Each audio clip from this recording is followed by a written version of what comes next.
हम लोग को आयोग पे भरोसा नहीं रह गया है। अभ्यर्थियों पे लाठी चार्ज कर रहे हैं, ये गलत बात है। यहाँ पर कि जब तक इन बच्चों की मांग पूरी नहीं हो जाती है हम लोग यहाँ से नहीं हटेंगे। बीपीएससी खाली झूठ बोलती है, बीपीएससी कुछ बोलती है, नहीं सुनिए। मान लीजिए यहाँ पर ये बच्चे आप पर फूल माला चढ़ाते हुए लौट जाएंगे।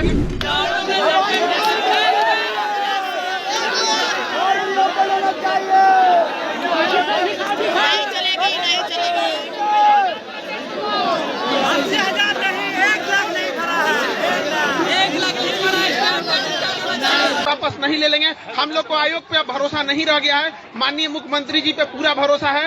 वो जिस तरह से बिहार पुलिस में एनसीएल खत्म किए थे उसी तरह यहाँ पर आकर उन्होंने वो यहाँ आने के बाद वो हम लोग का नॉर्मलाइजेशन की भी मांग को सुनेंगे और नॉर्मलाइजेशन को खत्म करेंगे। और जब तक नॉर्मलाइजेशन खत्म नहीं होगा हम लोग यहाँ से नहीं जाएंगे।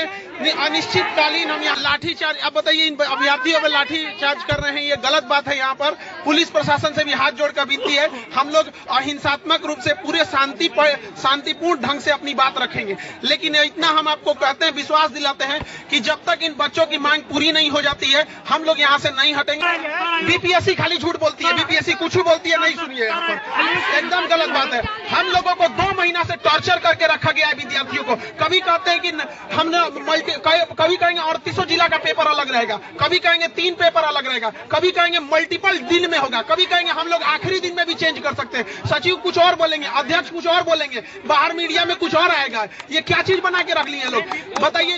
एक अध्यक्ष महोदय ने हम लोगों से कहा था कि 15 तारीख को हम विद्यार्थियों से बात करेंगे। बताइए अध्यक्ष महोदय क्यों नहीं बात किए आप लोग? हम लोग से विद्यार्थी पूछता, हम लोग क्या जवाब दे दें? यहाँ पे हम लोग को मजबूर किया गया। 1 हफ्ता बच गया है विद्यार्थियों को। बताइए कितना दुर्भाग्य होगा कि चाणक्य की धरती पर अगर ऐसा होगा कि 1 हफ्ता पहले अगर कहा जाए कि हम लोग को प्रोटेस्ट करना पड़े। हम लोग नहीं चाहते हैं। बस एक बार अध्यक्ष महोदय अपने बात से बोल दें कि नॉर्मलाइजेशन नहीं होगा और ऑफिशियल ट्वीट कर दें कि 1 एग्जाम, 1 पेपर, 1 शिफ्ट। हम लोग को और कोई मांग नहीं है, हम यहाँ से लौट जाएंगे।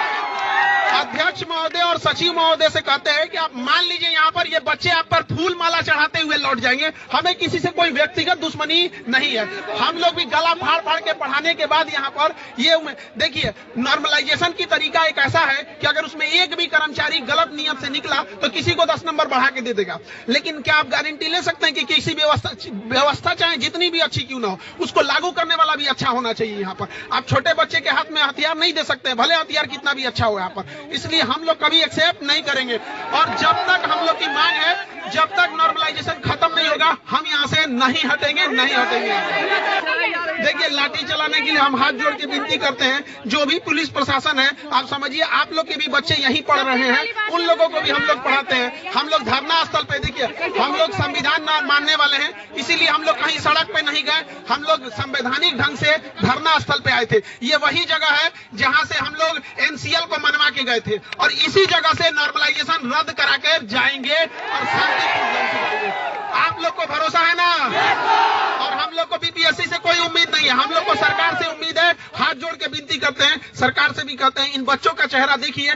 आप एक बार 2024 में इन लोग के ऊपर एक एहसान कर दीजिए, 2025 में हम लोग ये एहसान आपको लौटा देंगे, वादा करते हैं। मंत्री अशोक चौधरी का कहना है कि तेजस्वी यादव भड़का रहे हैं। देखिए हम लोग को राजनीति से कोई मतलब नहीं है। जो भी कहेगा, देखिए जो भी नॉर्मलाइजेशन को रद्द करेगा हम लोग उसके साथ हैं। नॉर्मलाइजेशन नहीं एक्सेप्ट करेंगे, लोग नॉर्मलाइजेशन एक्सेप्ट नहीं किया जाएगा।